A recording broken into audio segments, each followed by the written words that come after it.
Welcome everyone. Welcome to Beats in Bed, the home for bedroom producers. Yo, before I get started, I want to go ahead and comment on my last video. Some of y'all were really coming for me with my low audio and my color grading and my dark room and everything. And look, I just want to be transparent with y'all. I am no professional. I'm still new to all of this. I'm still learning, but we getting it together. So this time around, I guarantee you, the audio is going to be loud and clear. The video is going to be well lit. And once again, this is coming from the Mackie DLZ Creator XS. This thing is still a beast and I still stand by it. And if you guys want to check out the video, the card should be up top somewhere, so you can go check it out. But anyway, bedroom gang, bedroom gang, bedroom gang. We got some news today. And what's interesting about this news is that I haven't really seen too many people talking about it, which has me wondering, do people still use Maschine? I want to give a shout out first and foremost to one of my good friends, Beats by Lanze.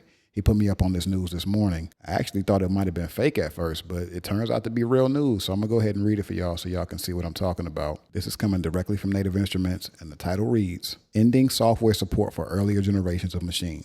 We want to let you know that Native Instruments will soon be ending software support for Maschine MK1, Maschine MK2, Maschine Micro MK1, and Maschine Micro MK2. As is often the case with older hardware, we are at a stage with these Maschine products where we can no longer guarantee repairs due to a lack of available components. As operating systems advance, there are also limits to the changes we can make to new software without breaking legacy hardware integrations. Retiring these products also means we will be able to put more focus on the development of new Maschine software. You will still be able to use your Maschine hardware with the Maschine 2 software, which includes Apple Silicon and VST3 support. However, from November 6, 2024, we will no longer be maintaining this hardware and cannot guarantee that it will be supported by future versions of your computer's operating system. It will also not be compatible with new updates to Maschine software. We would like to wholeheartedly thank you for your long-lasting commitment to Native Instruments and Maschine controllers. Below you'll find a list of facts with detailed information on this change. Your team at NI. I'll be honest, at first, I wasn't going to do a video about this. It was just something that was news and that was cool, right? But I started to go through the forum and I started to see how angry some people were about this change. And one guy in particular, he asked if the older machines were discontinued. And then you had people coming in behind him saying that you don't want to misuse the word discontinued because you're going to get people angry and make them panic. If you can still use the product, it isn't discontinued. And that is very incorrect. Everything in that post from Native Instruments stated that the MK1 and MK2 machines will be discontinued. They stated that they will no longer be supported, they will no longer be repaired, and they do not have the ability to be updated, which means they are discontinued. There's no way around it. We have to stop playing these word games. At the end of the day, it is what it is. I'm almost positive that once Maschine 3.0 comes out and you call up there and say, hey, something's going on with my MK2 or my MK1, they're going to tell you straight up, we don't support that anymore because it makes no sense for them. They're moving to the future and they can't go backwards. I really feel for anybody that owned the MK1 or MK2 product that planned on upgrading and now they can't. They're sort of being forced into upgrading eventually. And it's interesting because the MK1 has been supported all the way to date. And I believe we've been looking at about 15 years of support for that thing. So I think that's pretty good. But what's even more interesting about this post is that they left out Maschine Studio. So I'm wondering if they're going to still support it or do they count that as an MK2 product? I don't know. But one major positive that I do take from this is the fact that they did mention that the MK3 will be supported as well as the Plus. Now, I'll be honest, I love my MPC Key 61, but I'll be lying to y'all if I told y'all I wasn't a die-hard Maschine user some years ago. You couldn't get me to go back to Akai. And personally, I still to this day think that the Maschine Studio is one of the best groove boxes ever made. I love the way it looked. I love the way it functioned. I love that jog wheel. That thing was a complete beast. So Native Instruments, if y'all can do me one favor, come out with another Maschine Studio. I guarantee you that thing will sell off the racks, but you got to do it right. Now, reading this news today really got me thinking about Akai. And it's interesting how the universe works because I was talking to some of my good friends. Shout out to Beats by Lanze, Khalif Wins, and Civil Days. Those are my guys. And we were talking about how MPC3 might become so powerful that the MPCs that we currently use might become obsolete one day. And that's a harsh reality, right? One thing that I try to look at is the past to see where we're going in the future. And I'll give you some examples. Just stay with me. There was a point in time when hardware was king. There was nothing touching the MPC at all. Whether it was a 2000, 3000, 2500, 5000, 4000, 1000, whatever you had, it was the shit. At some point in time, somebody said, yo, I'm tired of lugging these things around. I'm tired of doing it the old way. We're going to do it the new way. And then software became a thing. I remember when FL Studio was called Fruity Loops and nobody respected it. Some people would even go as far as saying that if you use Fruity Loops, you were not a real producer. But we can now look back at that and laugh because some of your favorite songs have been produced on FL Studio. But anyway, back on topic. Software started to take over and it was everywhere. We had Logic, Reason, Pro Tools, Reaper, Sonar, Cubase. I mean, the list went on and on and on, and it really had taken over, right? But somewhere in that process, Native Instruments came out with something that really changed the game, and they catered towards older producers and newer producers who were looking for hardware and software combined. I don't know about y'all, but back in the day when I was using the MPC, I used to dream and think about a way to get my MPC to communicate with my computer. I know I'm not the only one that felt that way. So with Maschine tapping into that, it was a brilliant idea. And I'm not going to lie, when it first came out, I was like, yo, this is another gimmick. It's some bullshit. You know what I mean? I'm not going for it.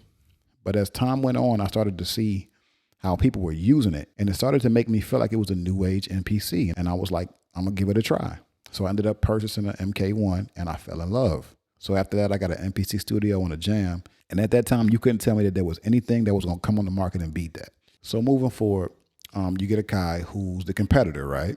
They come through and they bring out the Renaissance. And I think the Renaissance was dope, but at the time wasn't nothing seeing Maschine, and I'm just calling it what it is, right? So later on, they come out with the MPC Touch, which has a touch screen. This is futuristic, right? But at that time, Native Instruments still had everything on lock. It did okay, but I just don't think it was enough. So I believe that Akai had to go back to the drawing board and say, look, what were we originally known for?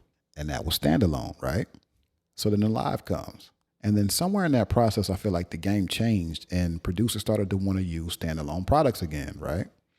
So then Maschine started to take the back burner, and then you got your MPC X, Live, Live 2, and then the rest has been history. Now, I'm going to fast forward to now, right?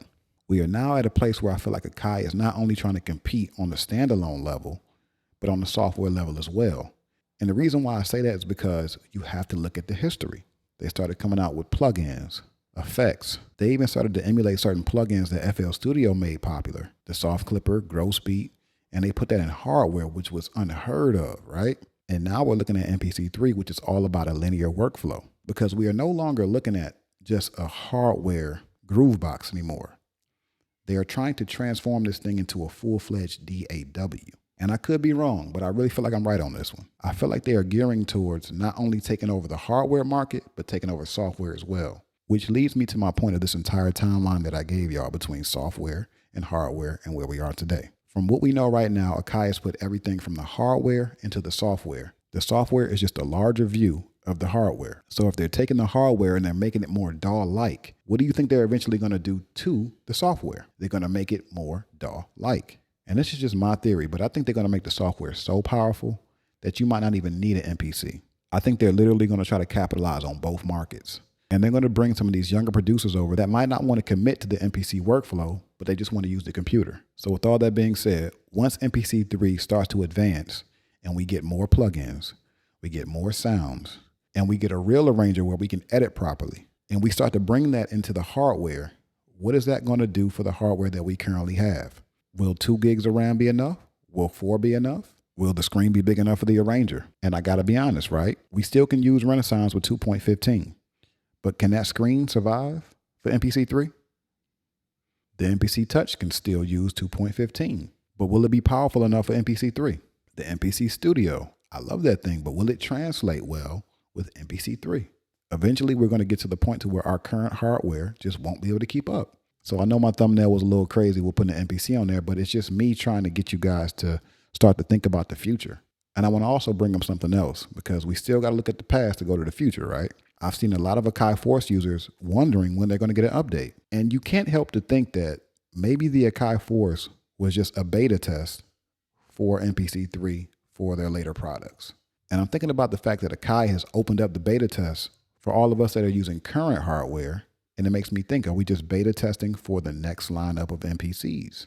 So this video was more of a conversational piece. I really want to know from you guys in the comments. If you're using a Maschine MK1 or MK2, how do you feel about this? Are you upset? Are you happy with the changes? Are you going to upgrade? I want to know. And for my MPC users, are y'all sticking with what y'all got or y'all going to upgrade? And if a new machine comes out that's the MPC killer, will y'all switch? I'm curious to know. But that's all I got for you guys. If you have not already, subscribe to the channel to be a part of the Beats and Bad family. Like the video and comment your thoughts. I'm out of here and I'm going to get with y'all on the next one. Y'all take it easy.